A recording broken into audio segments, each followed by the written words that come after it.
partie de nos experts et qui, lui, va vous présenter ses services et sa société. Merci Jean-Pierre. Donc, rebonjour à tous. Donc, A2J Technologies, en quelques mots, très rapidement. Donc, c'est une activité que j'ai créée en 2013, en mai 2013. Donc, on va bientôt souffler la 7e bougie. Et je peux le résumer par cette phrase, notre souhait, c'est d'être au service des entreprises pour l'amélioration de leur performance. Alors, ça veut dire beaucoup et pas grand-chose finalement. Et donc, je m'appuie sur 3 leviers principalement d'action, qui sont l'expertise en industrialisation en process d'assemblage électronique, la formation, l'accompagnement. J'insiste beaucoup sur cette notion d'accompagnement, comme l'a fait également Jean-Pierre, parce que c'est sur la durée qu'on obtient des résultats. Et puis par tout un volet de management des processus d'amélioration continue au sens large, avec des outils classiques issus du lean management qui peuvent être les 5S, les TPM, du Kaizen, et j'en passe. Donc juste un petit mot complémentaire. J'ai exercé pendant à peu près 25 ans des missions opérationnelles de directeur de production, directeur de méthode, responsable des travaux, maintenance. Donc j'ai un peu partagé vos vies dans le passé professionnel.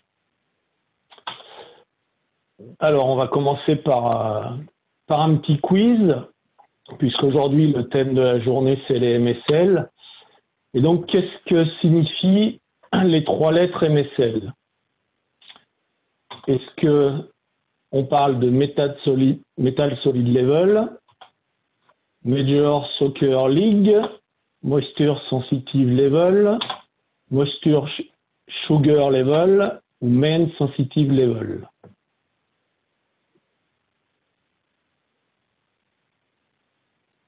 On commence facile aujourd'hui.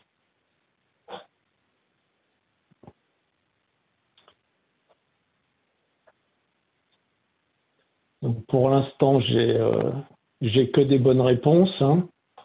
Donc effectivement, c'était la proposition 3. Alors, les MSL, on va en parler. Et effectivement, on parle de MSL, niveau de sensibilité à l'humidité, mais on va parler également de MSD, Moisture Sensitive Device. Donc les composants sensibles à l'humidité, on va leur donner le label MSD. Alors, on va commencer par un petit peu de définition. Selon la sensibilité à l'humidité, les fabricants de composants leur attribuent un niveau de 1 à 6. Donc ça, c'est des choses qu'il faut bien avoir en tête pour ceux qui ne connaissent pas spécifiquement la problématique MSL. Et ça va déterminer en particulier quelque chose dont on va beaucoup parler, qui est le floor life. Hein, on va revoir la définition plus loin dans l'exposé. Donc un tableau qui est issu d'une norme GEDEC que je vais vous présenter tout de suite après. Donc les niveaux de 1 à 6, en sachant qu'il y a 2 niveaux intermédiaires, 2, 2A et 5, 5A. Et on voit dans la colonne de droite qu'en fonction des niveaux MSL, on a des valeurs en temps qui vont de illimité à 24 heures, voire moins pour le niveau 6. Donc on a 8 niveaux MSL qui déterminent toute la stratégie de stockage, d'utilisation, d'écuvage, de gestion du floor life, etc. Il y a beaucoup de choses dont vont dépendre ces niveaux MSL. Alors, quelques documents de référence pour les composants. Alors, on peut trouver d'autres documents qui vont parler de la problématique MSL, mais j'en ai synthétisé 3 qui sont donc pour les composants la norme J standard 020 qui est plutôt à destination des fabricants de composants, mais également des utilisateurs. Et donc, on va parler d'humidité, de sensibilité à la refusion pour des composants non hermétiques. Donc, c'est important d'avoir cette notion de non hermétique. Et on parle également de surface mount device, donc de composants montés en surface.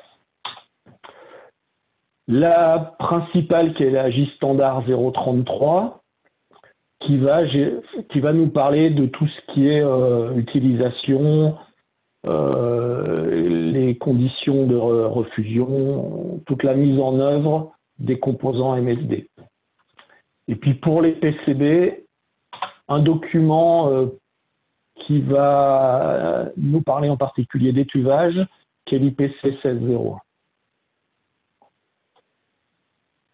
Alors, j'ai mis un petit 1, qui est une petite note personnelle. Quand on parle de composants montés en surface, donc on parle de process en général de refusion, mais aujourd'hui, dans les process d'assemblage, on va également utiliser des composants traversants, donc sur les procédés THR, PNUPEST. C'est un volet qu'il ne faut pas oublier. Alors, la norme nous parle de niveau de sensibilité à l'humidité pour la refusion. Ça inclut toutes les situations où le corps du composant est soumis à une température supérieure au point de fusion de l'alliage. Donc, deux exemples, le brasage par refusion, que ce soit au four ou en phase vapeur, c'est les deux principales méthodes de brasage, mais également tout ce qui est brasage, réparation à l'air chaud ou avec des procédés infrarouges. Pour le brasage manuel, la température est limitée à la broche, donc le corps du composant, lui, ne chauffe pas, donc on n'a pas de problématique MSL à partir du moment où on brase dans des conditions normales des composants CMS offerts. Alors, les MSL, c'est quoi le problème? Les matériaux utilisés pour fabriquer les PCB et les composants électroniques sont plus ou moins poreux. Alors ça peut paraître un petit peu bizarre quand on parle d'un composant électronique en résine, puisque c'est quelque chose qui est quand même extrêmement solide, mais il faut savoir qu'à l'échelle du matériau, c'est plein de vide, et donc les molécules d'eau peuvent pénétrer et pénètrent à l'intérieur. Et donc, de ce fait, les composants ou les PCB vont tendre à se saturer en eau jusqu'au niveau d'humidité relative de l'air. C'est un phénomène qui prend plus ou moins de temps en fonction justement de la porosité du composant, de son épaisseur, de la nature du matériau, et également du volume du composant. Plus le composant est gros, plus le phénomène sera important. Alors, lorsque les éléments sensibles à l'humidité sont portés à une température importante, température de refusion de l'ordre de 240-250 degrés, l'humidité contenue dans les matériaux va se vaporiser, mais par contre, elle n'a pas le temps de sortir, puisqu'elle met extrêmement longtemps à rentrer dans le composant. Quand on va la chauffer, en général, c'est sur un laps de temps qui est relativement court, et donc cette humidité n'a pas le temps de sortir. Donc la pression augmente et crée une déformation qui va fragiliser le composant, voire détériorer, alors que ce soit le PCB ou le composant, carrément le détériorer et créer une casse mécanique. Donc le seuil critique est fixé à 10% d'humidité relative dans le composant. C'est le seuil au-dessus duquel on va commencer à rencontrer des problèmes. Alors, on va faire un petit peu de physique. C'est pas un cours de physique, c'est plus pour se donner un ordre d'idée de ce qui se passe. Donc, à la pression atmosphérique d'1 bar, ce qui est à peu près notre vie à tous, l'eau n'a pas la même masse volumique en fonction de sa température. Donc autour de 0 degré, juste avant de solidifier, on est à peu près à 1000 grammes par litre. 25 degrés, on est à 997 grammes, ce qui représente une variation faible, 0,3%. À 100 degrés, on est déjà qu'à 958 grammes par litre, donc on a une augmentation du volume de 4% environ. À 200 degrés, ce qui est à peu près le plateau de préchauffage sur un profil de refusion, on est déjà sur une augmentation de volume de l'ordre de 15%. Et à 250 degrés, qui est la température du pic de refusion, on n'a plus que autour de 800 grammes par litre, donc ce qui nous fait une augmentation de volume de 25%. Donc une petite représentation graphique pour avoir ça en tête un petit peu plus facilement. Et donc, on va avoir à se poser la question de qui est concerné par quoi, comment je fais pour savoir quel est mon niveau MSL, qu'est-ce que je dois faire avec ce composant, comment je dois le traiter.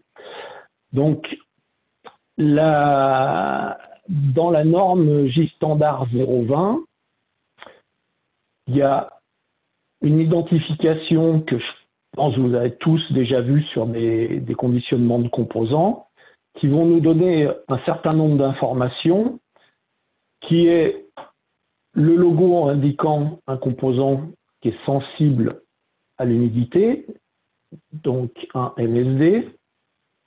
On va retrouver le niveau MSL du composant.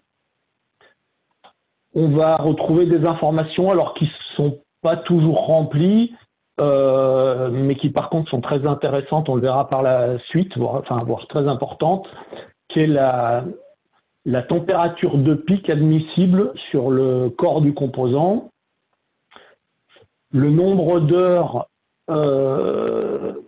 auquel on a le droit entre le moment où le composant est sorti de son environnement sec et le moment où on va le braser, et puis éventuellement la date de fermeture du sachet qui peut donner une indication qui est une indication importante. Alors, dans chaque conditionnement de composants MSD, donc concerné par un niveau MSL, on doit trouver un indicateur d'humidité et puis on doit trouver également un sachet de dessicant. Donc le sachet de dessicant, c'est simplement des cristaux qui ont la particularité d'absorber l'humidité résiduelle qui est dans le sachet. Alors, c'est quelque chose que je n'ai pas écrit dans la présentation, mais qui est extrêmement important. Les sachets de dessicant et les témoins d'humidité, on peut les réutiliser. On peut les réutiliser moyennant un étuvage qui est indiqué sur les sachets, évidemment pour les sécher. Alors, ce témoin d'humidité, comment on va le lire? Donc, en gros, si on a les témoins qui sont bleus, ça veut dire qu'on est sec. Et si on a les témoins qui sont roses, ça veut dire que le réactif a été en contact avec de l'humidité et les réactifs sont dosés de telle sorte qu'ils réagissent à un seuil d'humidité.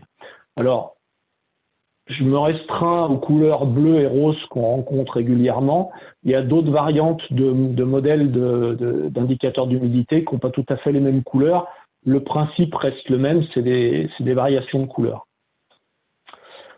Alors, l'objectif, c'est de trouver un composant dont l'indicateur d'humidité indique qu'on est à moins de 5% d'humidité relative.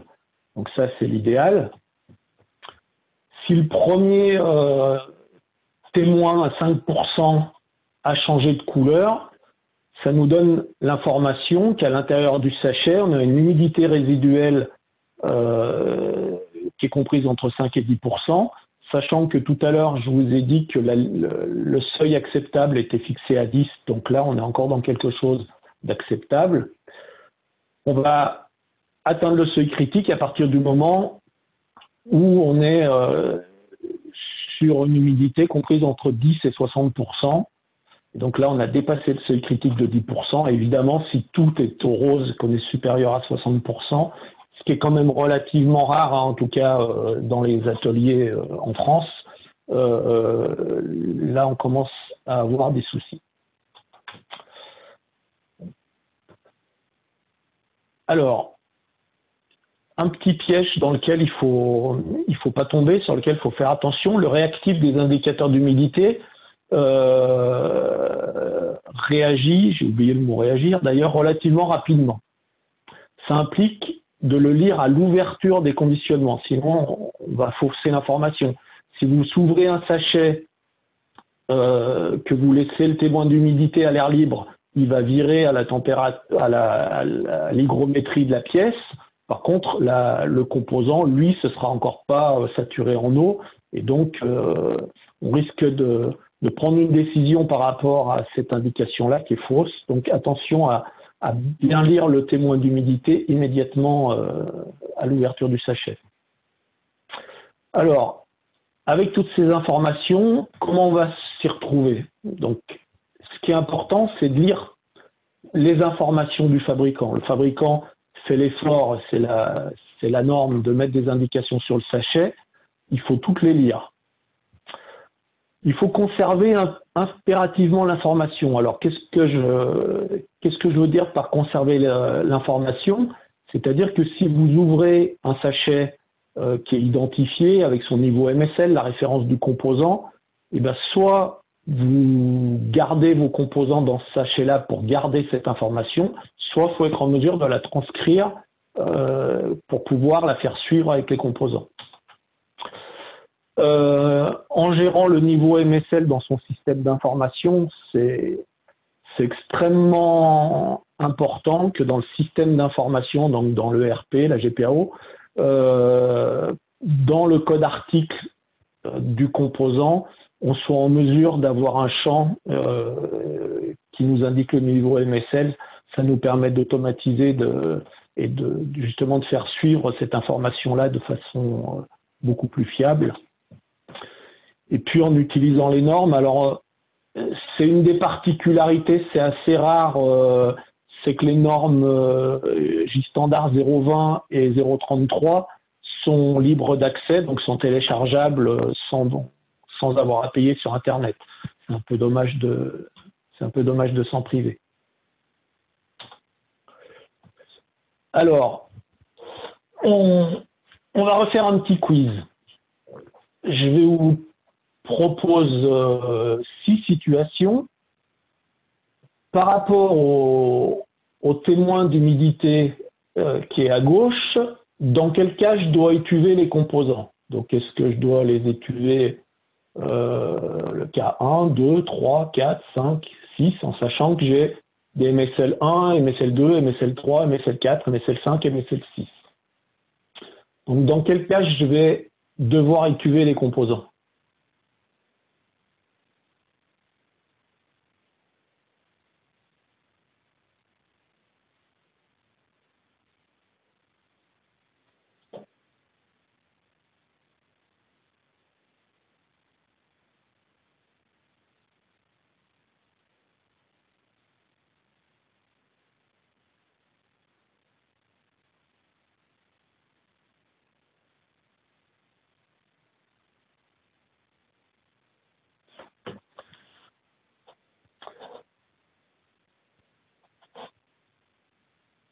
Alors, les 3 premières réponses m'indiquent que je dois étuver le MSL 6.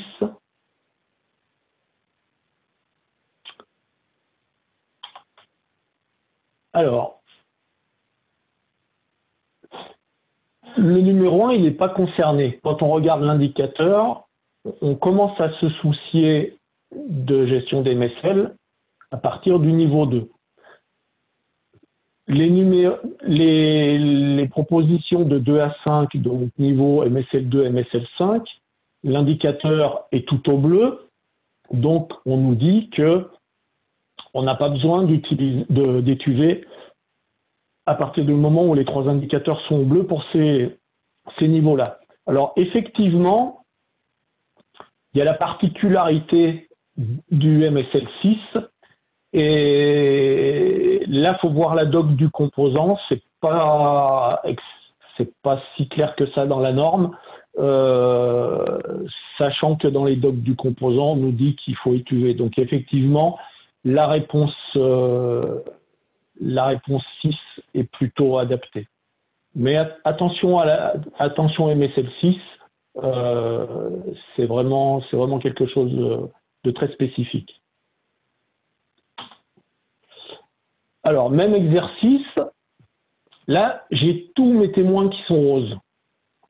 Alors, je vous ai enlevé le MSL1 qui n'est pas concerné, et je vous ai enlevé le MSL6 qui est spécifique en introduisant les 2A et 5A. Donc là, qu'est-ce que je dois étuver ou pas étuver?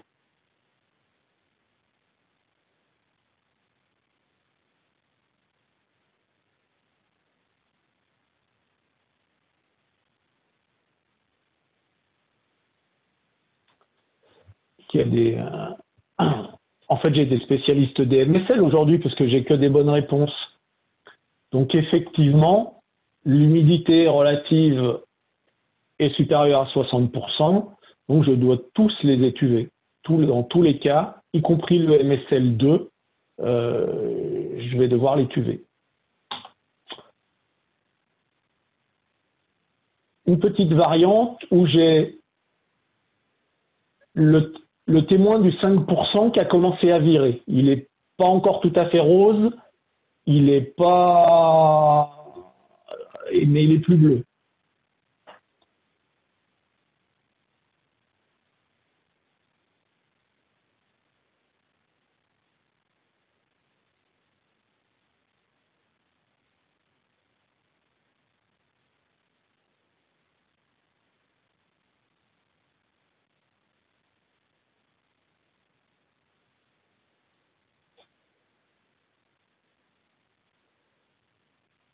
J'ai beaucoup de réponses. Aucun. L'humidité est comprise entre 5 et 10%, et donc la norme nous dit qu'on doit étuver pour les 2A à 5A si 10% n'est pas bleu et si 5% est rose. Donc là, 10% est bleu, donc la condition n'est pas remplie. Donc effectivement, je peux prendre la décision de ne pas étuver. Petite note personnelle, moi, dès que les témoins d'humidité avaient commencé à percuter, si par exemple j'étais sur un MSL3 dans ce cas-là, par précaution, je refaisais un petit étuvage.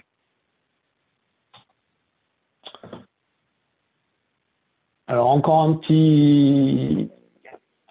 petite variante où là, 5% est clairement passé au rose, 10% est entre les deux, et le 60% est bleu.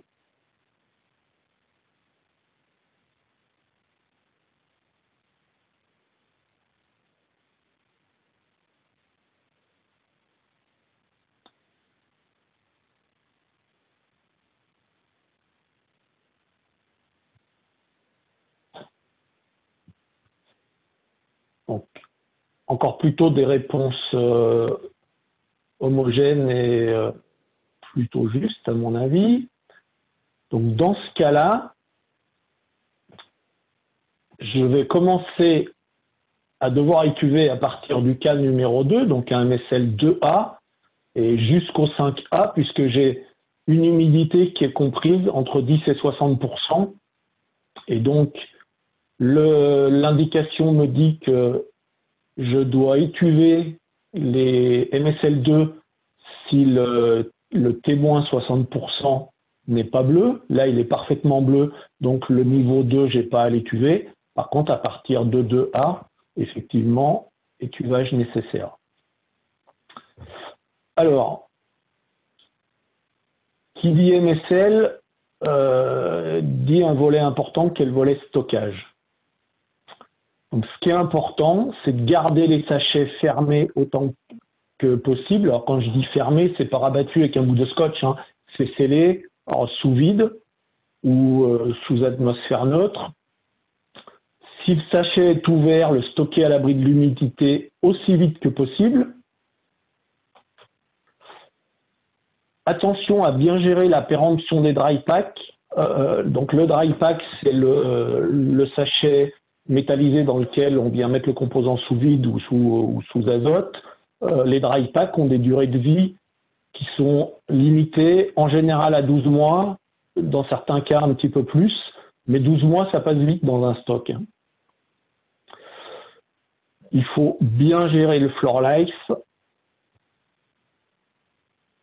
Et on va enchaîner sur les règles d'étuvage. Donc, on a vu qu'il y avait un certain nombre de conditions dans lesquelles il y avait nécessité d'étuver les composants en fonction de la saturation en humidité. Donc, le tableau issu de la norme résume les temps d'étuvage nécessaires en fonction du niveau MSL, de l'épaisseur du composant, du dépassement du floor life et de la température du taux d'hygrométrie de l'étuve.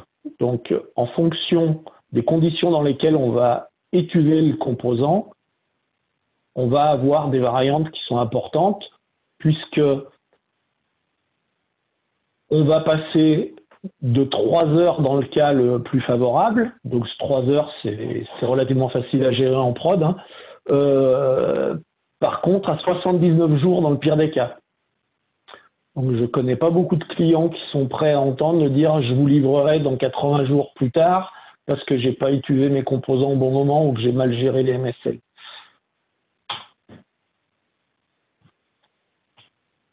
Alors, on va avoir donc 3 heures ou 79 jours au plus.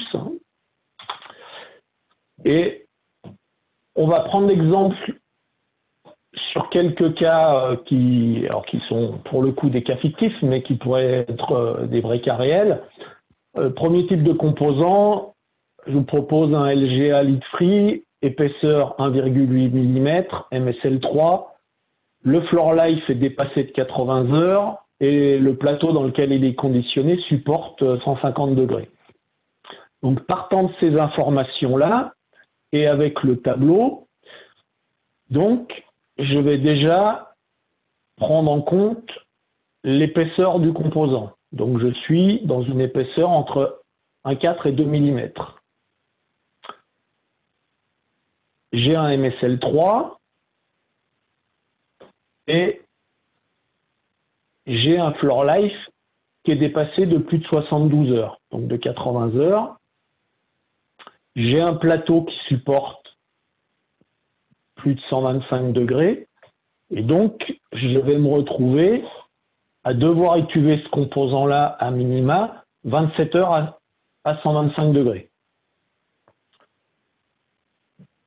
Cas numéro 2, une LED lead free, épaisseur 2,5, MSL5, avec un floor life qui est dépassé depuis un temps inconnu. Et par contre, la bobine dans laquelle est conditionné mon composant ne supporte pas plus de 70 degrés. Et donc là, j'ai un composant qui fait plus de 2 mm, j'ai un MSL5,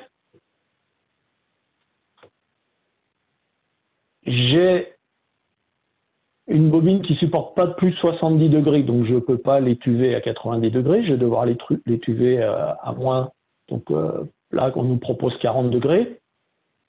Et donc, je vais me retrouver dans ce fameux cas de figure extrêmement défavorable, dans lequel je vais devoir étuver mes composants pendant 79 jours, sauf indication contraire du fabricant, ce qui est parfois le cas. Mais à une condition importante, c'est que là, je suis à moins de 5% d'humidité relative dans l'enceinte.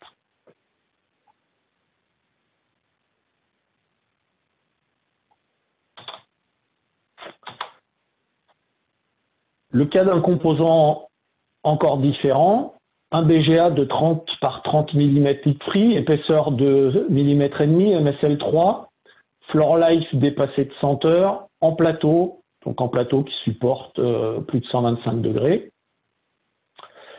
Et donc là, je vais me retrouver avec un BGA supérieur à 17 par 17 mm. J'ai un floor life qui est dépassé de plus de 72 heures. Et donc, l'écuvage va devoir durer 96 heures à 125 degrés. Une petite variante sur un BGA 30 par 30 lead free épaisseur 2,5 MSL3, donc on a le même type de composant. J'ai un floor life qui est dépassé que de 50 heures et ma bobine supporte 70 degrés maxi. Donc, même raisonnement, BGA package supérieur à 17 par 17. Je ne supporte pas plus de 70 degrés, donc je suis à 40 degrés, 5% d'humidité relative. Et j'ai un floor life qui est dépassé de moins de 72 heures. Donc, on me dit que c'est identique à la table. Donc là, on va être MSL3, 67 jours. Donc 67 jours, hein, c'est 67, 79 jours, on est dans le même ordre de grandeur. Hein, c'est un peu catastrophique. Et puis, une dernière situation, même composant, floor life dépassé de 150 heures, ce coup-ci, et la bobine supporte 70 degrés maxi. Donc je suis dans la même situation, mais avec un floor life qui a dépassé de plus de 72 heures. Et alors, excusez-moi, c'est pas dans la même colonne, mais le résultat est le même, c'est-à-dire qu'on se retrouve dans une situation qui n'est pas gérée, qui est non applicable, puisque le fabricant dit qu'il ne sait pas le résultat pour un composant qui sera écuvé à moins de 125 degrés. Là, ben, à part déconditionner et puis passer à 125 degrés 96 heures, il n'y a pas bien de solution. Donc, voilà comment on lit ces tableaux. Alors, ce qui est extrêmement important, j'en ai dit un mot, c'est que l'écuve, elle doit être ventilée dans tous les cas, donc que ce soit à 125 degrés ou que ce soit 90 ou 40. Par contre, donc ventilée dans tous les cas. Par contre, pour 90-40 degrés, l'étuve doit être contrôlée en humidité et donc il doit avoir une humidité à l'intérieur de l'étuve qui est à moins de 5% d'humidité relative. J'ai une question sur le chat. Comment tester le niveau d'humidité dans un composant? C'est compliqué. C'est les fabricants de composants qui font ça. Ce que j'ai cru comprendre, alors moi j'ai essayé de faire la manip une fois que des PCB, ça n'a pas été très concluant parce que je pense qu'il faut avoir des moyens de laboratoire que le commun des mortels n'a pas. Mais en gros, on pèse des composants secs, on pèse des composants humides et on regarde comment ça se comporte avec le temps. Donc ça, c'est vraiment du travail de laboratoire et en tout cas, moi, j'ai essayé de le faire avec des PCB qui sont censés se saturer un peu plus. Ça n'a vraiment pas été concluant.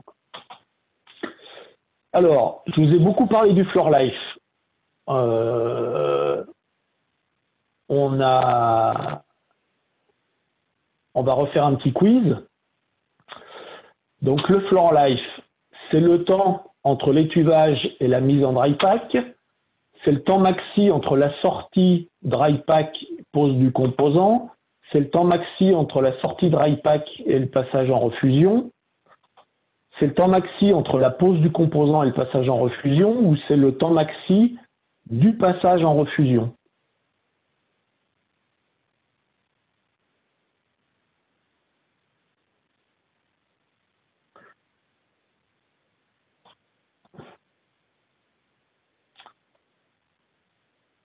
Donc, que des réponses bonnes. Hein. La bonne réponse, c'est effectivement le temps maxi entre la sortie dry pack et le passage en refusion. Alors, par sortie dry pack, qui s'entend, c'est à partir du moment où on met le composant exposé à l'air ambiant et donc à l'humidité relative ambiante. Alors, le floor life, c'est le temps maximum autorisé entre la remise à l'air ambiant et le passage en refusion pour un composant donné.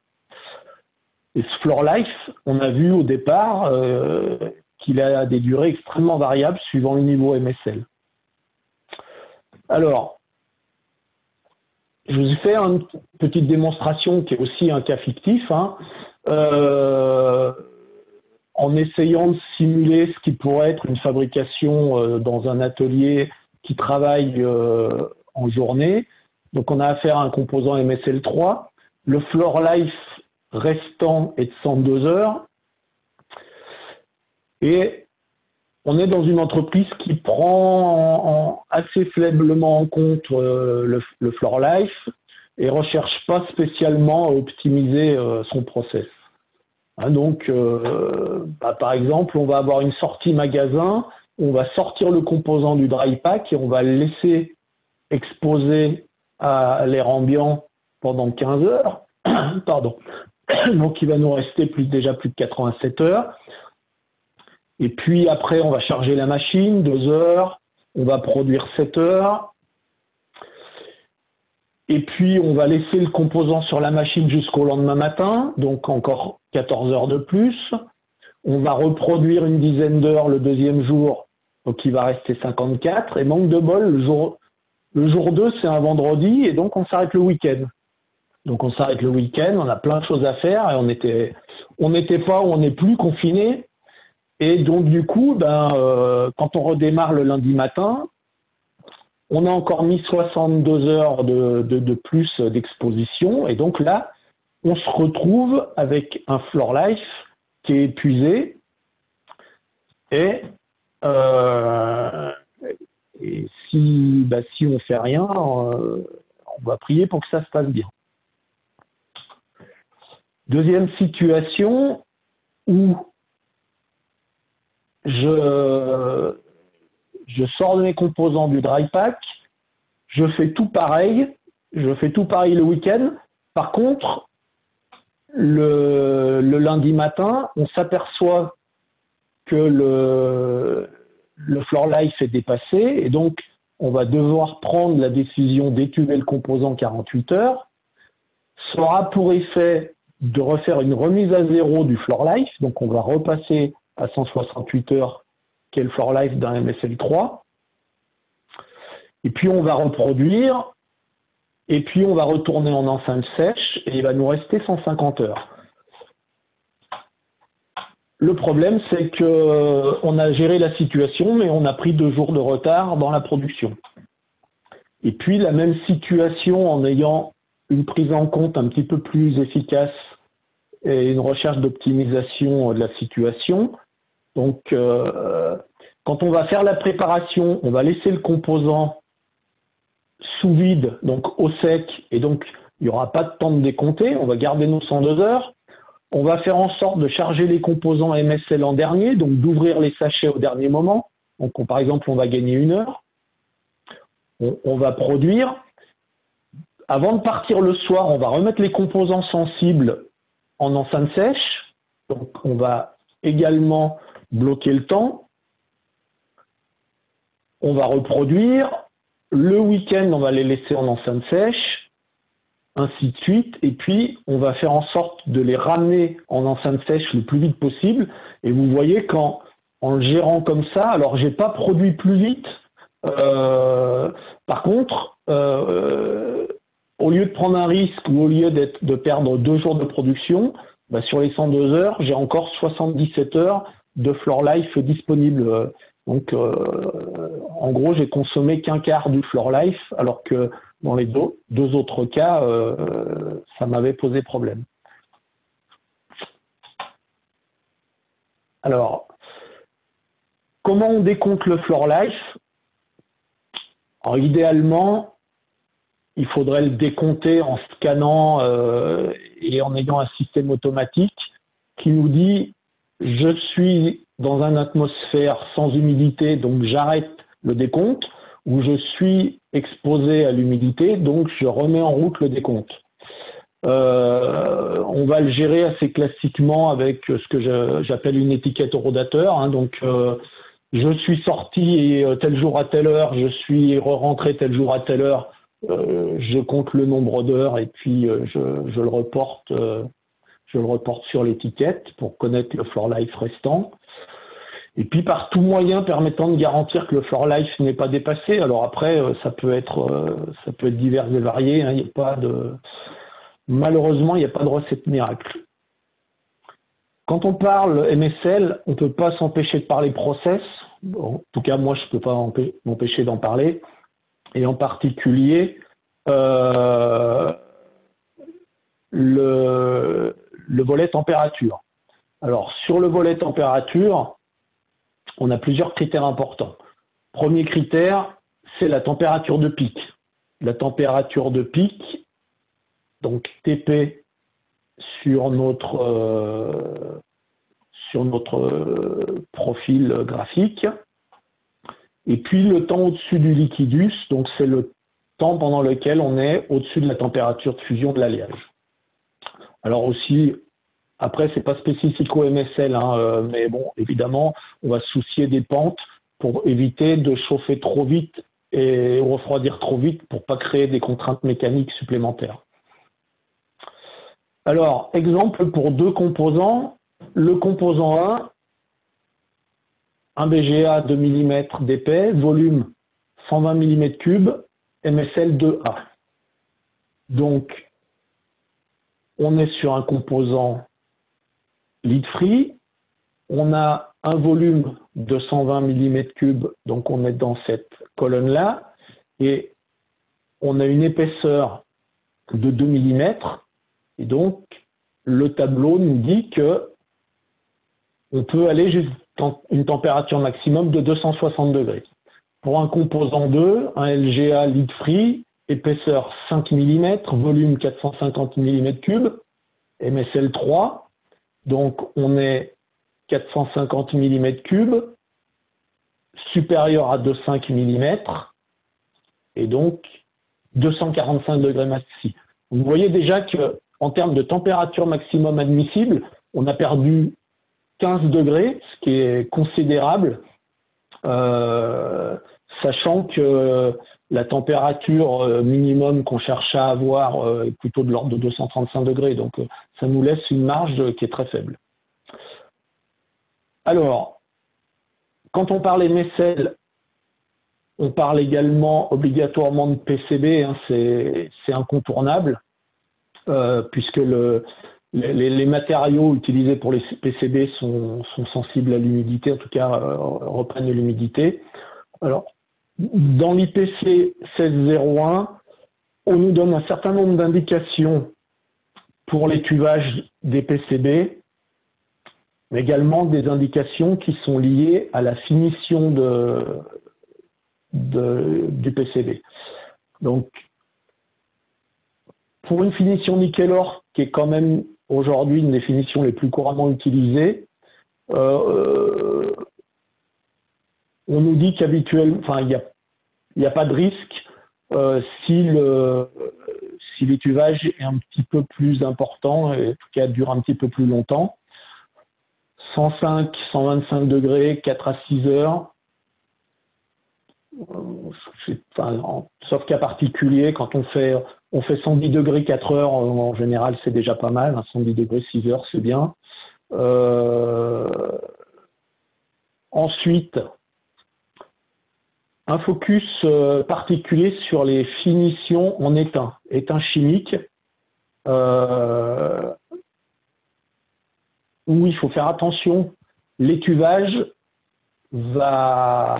donc l'augmentation de la température va faire réduire naturellement l'épaisseur d'étain, et donc si on arrive à une épaisseur qui est trop faible, on le voit également pour le HLL, on va se retrouver sur des solutions qui sont non brasables.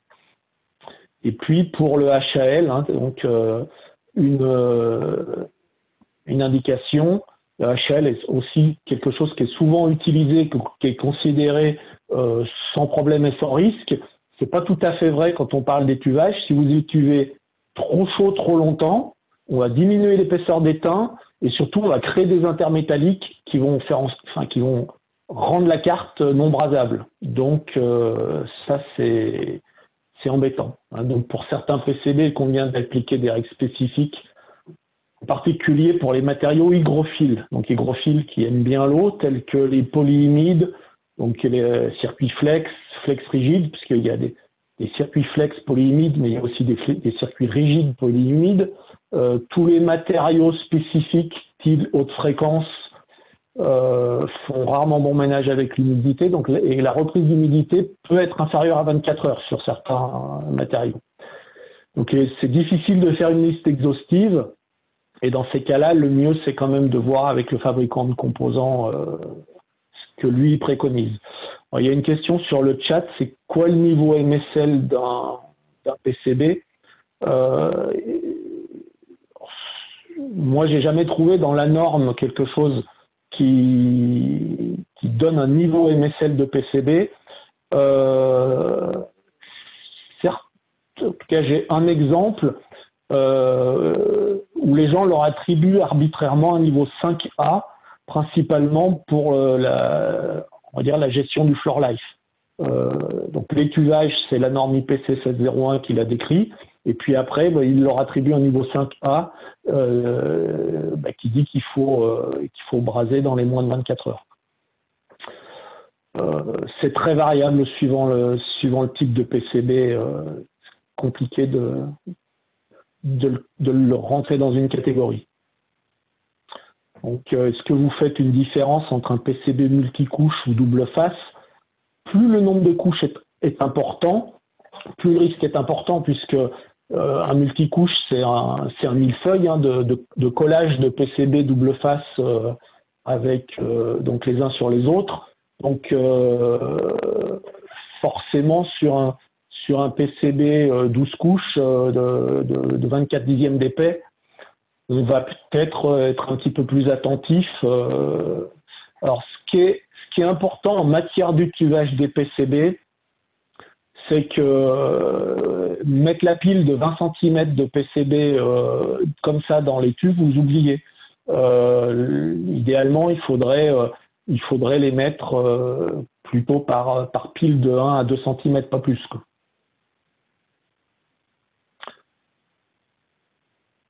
Alors, quel est le niveau d'étain chimique garantir un étuvage correct? Alors, je vous dis ça de tête, il faudrait que je relise mes documents, mais je crois qu'en dessous de 0,2 microns, en dessous de 2 microns, c'est 2 ou 0,2, j'ai un doute là tout d'un coup, ça se passe très mal. Et on perd naturellement de l'épaisseur d'étain avec le temps. C'est pour ça que les PCB en finition étain chimique ont une durée de vie de 6 mois, garantie par le fabricant. C'est que simplement le niveau d'étain diminue naturellement avec le temps et ce phénomène va s'accélérer avec la température. Donc attention. Alors, quels sont les risques liés au MSL? L'humidité plus la chaleur, oxydation, donc mauvais mouillage. Il faut respecter impérativement les règles de stockage, limiter le nombre et la durée d'étuvage. Si on gère mal les MSL, en particulier du PCB, on va être amené à réétuver plus de fois, donc à chauffer plus souvent, donc à devoir évacuer de l'humidité plus souvent, et donc risquer d'oxyder. Donc après, on se dit, je comprends pas, mais mes PCB ou mes composants, ils brasent mal, j'étais pas embêté la dernière fois. Ben, c'est peut-être pas trop cherché. Plus de chaleur dit accroissement des intermétalliques. Les intermétalliques, c'est quelque chose qui évolue naturellement dans le temps, mais plus on chauffe et plus ça s'accélère. Donc risque de mauvais mouillage, risque d'assemblage moins fiable ultérieurement. Plus de chaleur, donc diminution de l'épaisseur d'étain. et dégradation pour les finitions argent et OSP. Alors, on ne rencontre pas très souvent. Donc, l'OSP, ce qu'on appelle dans notre jargon j'ai un blanc, la passivation. Attention à la cuivre passivé, merci. Attention aux écuvages de finition OSP. Vous risquez de vous retrouver avec des choses qui ne brassent plus du tout. Donc, risque de surface non brasable, ça finit à la poubelle. Alors, l'OSP, on sait le retraiter chimiquement en le retournant chez le fabricant. L'argent chimique, on pourrait aussi, mais bon, c'est problématique et coûteux. Attention, quand on parle de MSL, donc on dit stockage sans humidité. Quand on ouvre une enceinte sèche et qu'on a une humidité relative inférieure à 5%, on a un très fort risque de dégradation ESD si la problématique ESD n'est pas prise en compte. Simplement, comme l'air est très très sec, donc la tension des champs électrostatiques augmente. Dans les risques aussi, attention aux composants approvisionnés chez les brokers et même certains cataloguistes. J'ai un exemple chez un de mes clients qui a reçu des composants où il n'y avait pas d'indication MSL. C'était un petit composant, donc le magasinier n'y a pas prêté attention. Les gens ont produit et il a fallu tous les changer. Donc attention, et chez les cataloguistes, même si les cataloguistes compagnons sur rue font un travail plutôt sérieux, on n'est pas à l'abri de quelques surprises. Le traitement en amont est incertain, donc même si le composant reçu est en dry pack plus dessicant plus témoin d'humidité, c'est pas le dessicant qui va vous sécher le composant en 24 heures. Donc le niveau MSL n'est pas toujours indiqué et donc par principe de précaution, s'il y a le moindre doute, on étuve. Alors, dans les risques aussi qui sont non négligeables en fonction du process qu'on a, c'est de remettre un composant en dry pack sans étuvage préalable. Et donc, du coup, le composant, s'il est saturé en humidité, comme je viens de l'indiquer, ce n'est pas le sachet de dessicant qui va suffire à extraire l'humidité. Donc, on aura une information qui serait erronée. Parce que le témoin d'humidité risque d'indiquer une hygrométrie inférieure à 10%, donc on sera confiant et malheureusement on va avoir des soucis. Dans les risques importants en process, c'est le temps d'attente entre deux phases de refusion. Donc je fais ma phase 1, je finis le vendredi, je rattaque le lundi. Si j'ai un composant MSL5, donc 24 heures, le week-end, il a repris l'humidité et donc quand je vais le repasser en refusion, il y a un risque. Alors même si dans la vraie vie, c'est quand même pas aussi brutal que ça, le risque existe. Donc idéalement, on va mettre les cartes en attente de deuxième phase en enceinte sèche.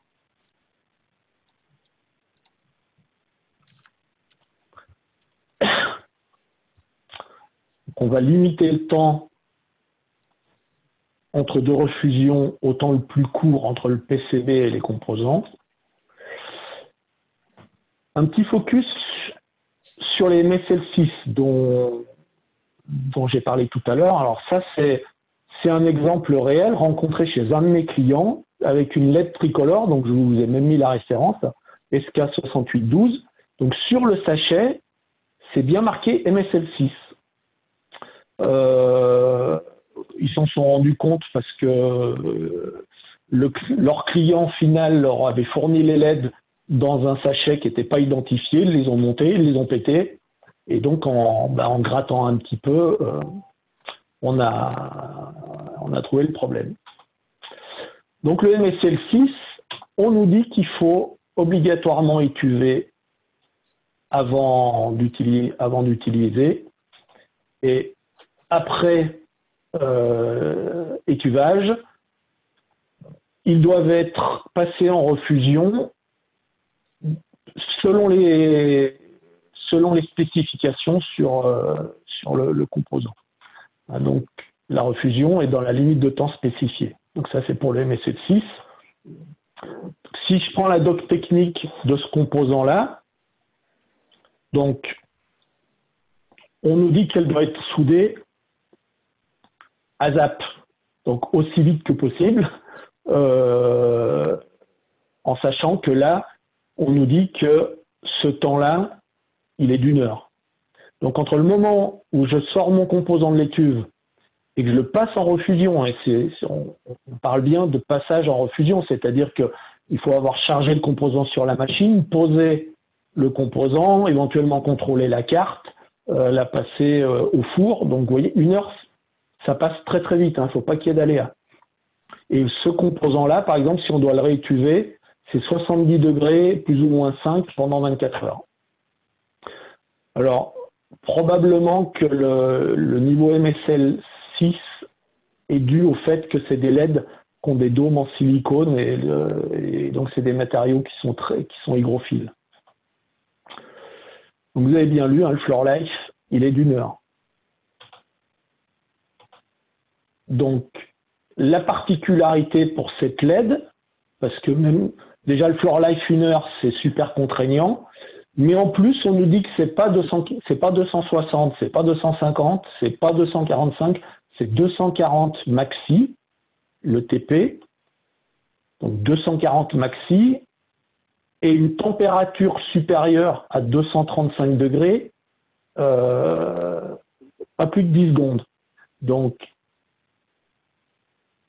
le temps entre la température de pic et la température moins 5 degrés, inférieure à 10 secondes. Donc ça, c'est super contraignant. Alors, c'est pas le temps au-dessus du liquidus, hein, c'est le temps au-dessus de 235. Donc, sachant que la température mini est autour de 235 sur un process sans plomb, donc la fenêtre de process est extrêmement faible. Allez, un petit quiz popcorn. Effet popcorn, c'est quoi? C'est les Folmios pop plage, le phénomène de détérioration des composants en refusion, le bruit désagréable de la rangée de devant au cinéma, un phénomène météorologique ou un accident de process.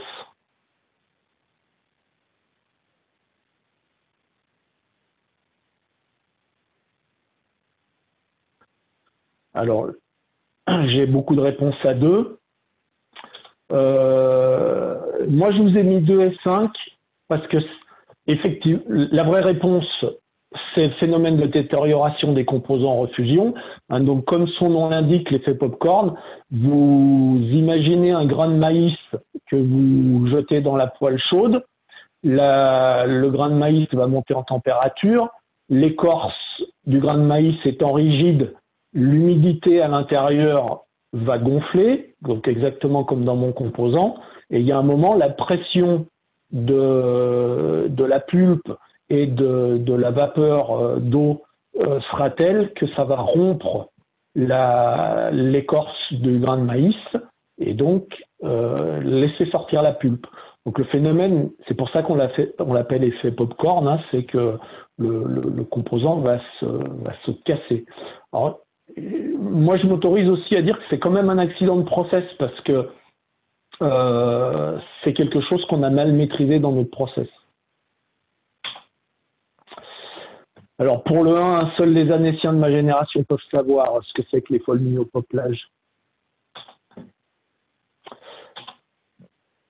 Alors, une petite image de dégâts liés à un phénomène de popcorn ou assimilé. Donc là, on voit que les billes du BGA, en fait, on voit un petit peu des olives, hein, des ballons de rugby, alors que là, on a des sphères bien rondes, hein, des ballons de foot. Alors ça, c'est une image que j'ai faite sur des expertises de cartes que mes équipes avaient fabriquées il y a longtemps. Le composant s'était tellement déformé que le dessous du BGA avait gonflé et donc la distance s'était réduite avec le PCB, donc avait écrasé les billes. Donc voilà ce que ça peut donner. Et puis une autre image d'un composant qui est délaminé, donc on voit la surface claire qui est la délamination. Et ça, c'est des images qu'on a par résonance acoustique. Alors, la résonance acoustique, tout le monde n'a pas ça, loin de là. Donc, c'est des images de labo. Voilà ce qui se passe. Alors, c'est pas la seule raison, mais ça peut être en tout cas une des raisons d'humidité dans les PCB, que sous l'effet de la pression, le PCB il se délamine, il a gonflé. Et puis, donc, si on a une poche d'eau on peut avoir un risque de rupture de via, en particulier sur des vias enterrées. Et donc, ça ne va pas se voir. Et les cartes, dans ces cas-là, sont mortes. Puis là, des images que j'ai trouvées sur le web, où là, c'est flagrant. Le composant, il a tellement gonflé que ça a craqué. Et là aussi, on voit qu'il y a un crack. Le composant est ouvert en deux. Alors, les moyens de protection, parce qu'il vaut mieux prévenir que guérir. Enceinte sèche ou tour de stockage, donc à moins de 5% d'humidité relative. Des ambiances aussi avec du gaz neutre, parce qu'on parle beaucoup d'enceinte sèche, mais si on met les composants dans un gaz neutre type de l'azote, ça marche bien aussi. Et puis les dry packs, plus témoins d'humidité, plus dessicants. Plus vide, c'est pas obligatoire, on peut avoir aussi de l'azote. Le vide n'est pas un critère obligatoire, ça prend moins de place, c'est surtout ça. Donc avec gaz neutre. Donc attention à la durée de vie des dry packs, qui est en général de 12 mois. En particulier, si vous réutilisez le dry pack dans lequel on vous a livré les composants, il faut être vigilant là-dessus. Donc la première solution, c'est l'étuvage. Donc ça remet les compteurs à zéro, idéalement étuver à 125 degrés. Moi, je vous conseille d'étuver si vous avez des doutes quand même. Alors des doutes raisonnables, mais je trouve que c'est une impasse qui ne vaut pas le coup d'être prise. Et donc par exemple, les solutions proposées par CPELEC, c'est des étuves, alors soit qui vont juste chauffer, donc par exemple pour les PCB ou pour les plateaux de composants 125 degrés ou 105-125 pour les PCB. Et si vous avez des bobines ou que vous avez des choses qui ne supportent pas 125, du coup, on va le faire dans des étuves pour lesquelles on va moins chauffer, sur lesquelles l'hygrométrie va être contrôlée. Donc la deuxième solution, c'est l'enceinte sèche monitorée avec un suivi. Donc ça permet de gagner du temps par rapport à la mise en sachet dry pack. On peut stocker longtemps et le coût de la mise en sachet par rapport à l'armoire, c'est à voir, ça dépend. Une armoire, c'est un certain budget, mais finalement, le temps passé à ouvrir, fermer, sceller des sachets, avoir une machine de mise sous vide, à voir, sachant que l'un n'empêche pas l'autre. Souvent, on fait les deux. Attention aux ESD dans les armoires sèches, j'en ai parlé tout à l'heure. Et donc, toujours quelques exemples de solutions CPELEC sur des armoires. Moi, je conseille toujours de prendre des armoires de grand volume. C'est celle qui a un prix au litre le plus faible. Et puis en fait, on s'aperçoit que quand on a des enceintes sèches dans un atelier, tout d'un coup, on a plein de choses à y mettre. Donc, des fois, il vaut mieux partir sur le modèle le plus grand. C'est vite utilisé, c'est vite plein. Et puis les sachets dry pack, donc c'est souple d'utilisation, ça protège des ESD, oui, ça protège des ESD. Par contre, il y a un risque si c'est mal scellé, s'il est percé, etc. Et donc toujours solution CPELEC, des sachets des indicateurs d'humidité, des dessicants et puis des machines de mise sous vide. Alors, la conclusion, c'est que la bonne gestion des MSL, c'est pas compliqué, mais c'est contraignant. Les choses les plus simples fonctionnent le mieux, donc rationaliser les cas différents, en particulier sur les étuvages. Moi, par exemple, j'avais généralisé l'étuvage à 125 degrés 48 heures, même si on pouvait se dire que 24 heures, ça pouvait suffire.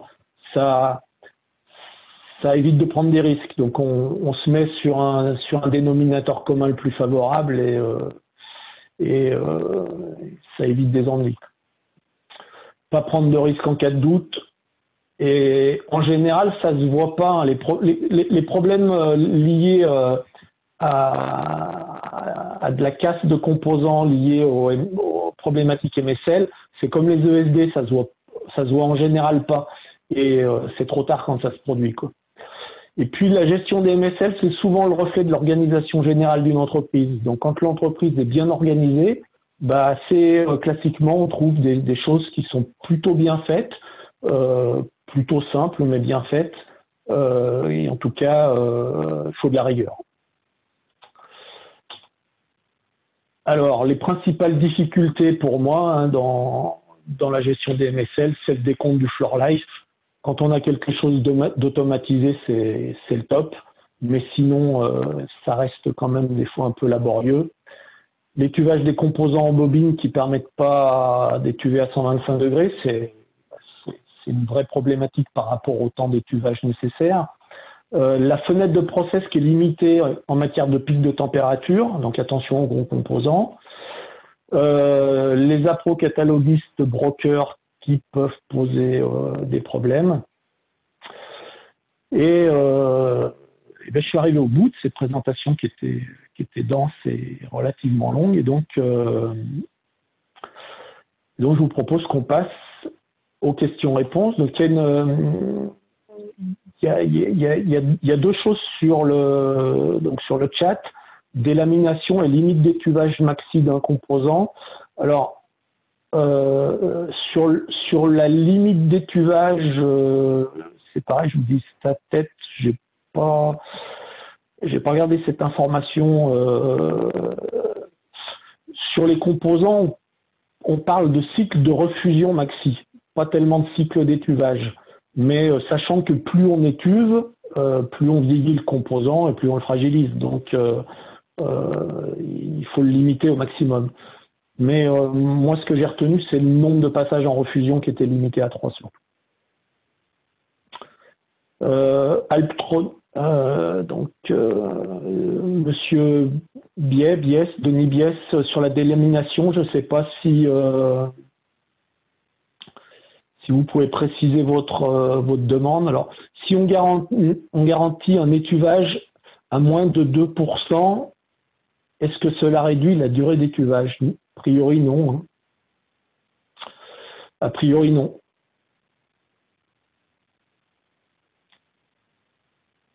Dans le cas de réparation des PCB, disons après 3 mois d'utilisation, et donc une reprise d'humidité, l'étuvage est-elle nécessaire? La réponse est oui. La réponse est oui, elle est d'autant plus oui que quand on va faire une réparation, sauf très très rares exceptions, on va apporter une température localisée. Et donc, qui dit température localisée dit gradient de température, donc des formations différentes. Donc, si vous avez de l'humidité dans le PCB et qu'en plus vous y mettez des contraintes supplémentaires, il y a quand même pas mal de risques que ça ne se passe pas bien. En particulier sur les réparations à l'air chaud ou aux infrarouges, c'est extrêmement important d'avoir une plaque de préchauffage qui monte la carte en température sur toute sa surface.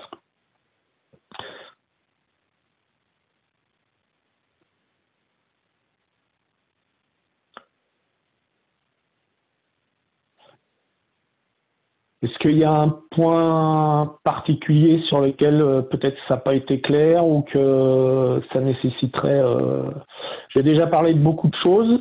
Le procédé vague n'est pas concerné par le MSL, est-ce bien cela? A priori, oui. A priori, c'est pas concerné. Mais on n'est pas très loin du sujet parce que à partir du moment où on passe à la vague, on a une élévation de température brutale au contact de la vague. Aujourd'hui, sur des pots sans plomb, on est assez classiquement entre 260 et 270 degrés. Donc, un PCB mal étuvé, au-delà des problèmes de dégazage, on risque d'avoir des problèmes de délaminage. Mais la norme, elle parle bien de process de refusion, elle ne parle pas de vague. Elle parle de composants CMS, Surface Mounting Device. Dans le cas d'un module fait sur PCB avec des composants MSL, quel serait le niveau MSL de l'ensemble qui serait destiné à être soudé en refusion? Eh ben, il est du niveau le plus contraignant, c'est-à-dire que si sur votre module vous avez du MSL3, du MSL4, du MSL5, eh ben, ça devient un MSL5. En tout cas, c'est comme ça que je traitais ce sujet-là.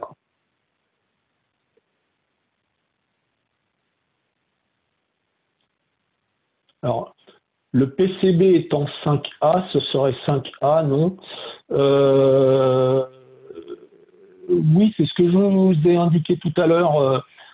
Par exemple, dans le cas particulier où on fait des cartes le vendredi et on fait donc la phase 1 le vendredi et on fait la phase 2 le lundi. Si le PCB il a une reprise d'humidité de moins de 24 heures et qu'on le considère comme un 5A, c'est le plus petit temps qui prime. D'où l'importance de bien avoir identifié le cas de chaque composant, de chaque élément de la carte et de le flaguer quelque part. Alors, par exemple, dans mon ancienne vie professionnelle, j'avais fait mettre tous les niveaux MSL dans le RP, dans un champ, dans une variable, et sur la liste à servir apparaissaient en rouge les niveaux MSL pour que les magasiniers ou les opérateurs CMS aient bien l'indication, même si ça avait été perdu. Est-ce que vous pouvez préciser la différence du MSL2 par rapport au MSL supérieur? Alors, si je comprends bien la question, le MSL2, c'est le floor life qui est différent. C'est-à-dire que on a un floor life en MSL2 qui doit être de une année, il me semble.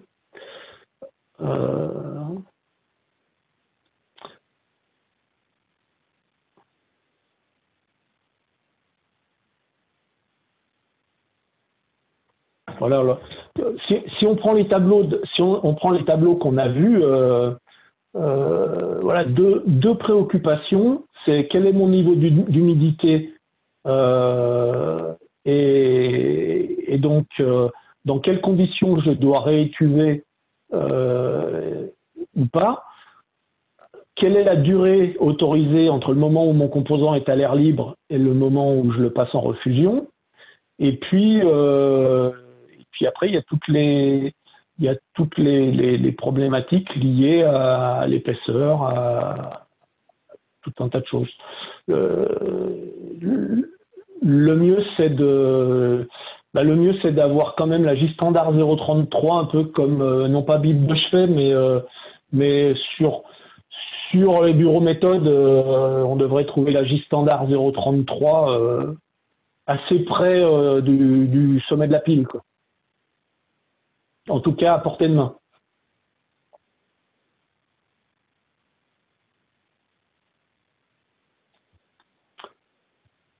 S'il n'y a pas d'autres questions, ce que je vous propose, c'est de passer au mot de la fin. Donc, je repasse la parole à Jean-Pierre. Oui, très, très rapidement. Alors, merci pour Jeff, parce que là, il vient de nous faire en 70 slides et 1 heure une présentation où normalement il met plusieurs jours hein, dans ses modules de formation, parce que le MSL, c'est quand même un point dont on entend parler depuis l'arrivée de ROHS. Hein. Donc là, ça a toujours été un questionnement très très fort et je pense que ça ne s'arrêtera pas.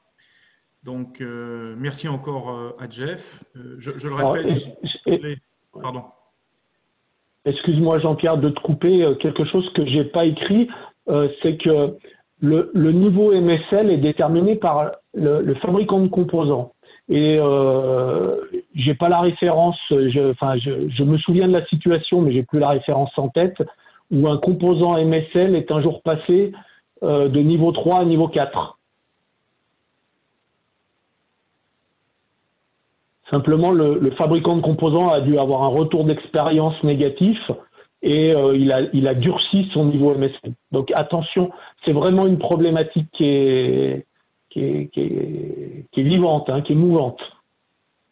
Je te repasse la parole, Jean-Pierre. Oui, mais c'est une bonne. Ça permet de faire une transition aussi. Je reviens toujours un peu sur PC2A, parce que le rôle de PC2A, justement, c'est d'échanger entre donneurs d'ordre, EMS, pour voir un peu les difficultés rencontrées. Et on a vécu aussi des problématiques sur des crèmes abrasées, sur un tas de choses pendant toute cette période. Donc, n'hésitez pas à, premièrement, questionner l'équipe CPLEC.